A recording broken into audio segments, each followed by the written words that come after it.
аман-есен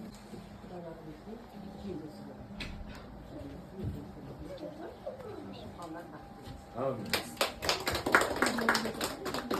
Bärini saldırdı, o da bärini sordu. İş var.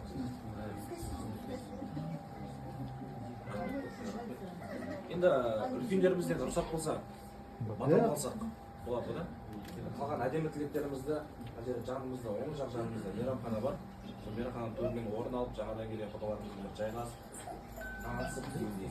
Әзір бір қуанышымызды сол жерде жалғастырсақ, осы жерде үлкендерімізден бір батал алсақ, рұқсат. Ал үлкендер жағы бата беріңіз, еләке әмеңде бір қол жайып қойыңыз, жайғасып басылмайды.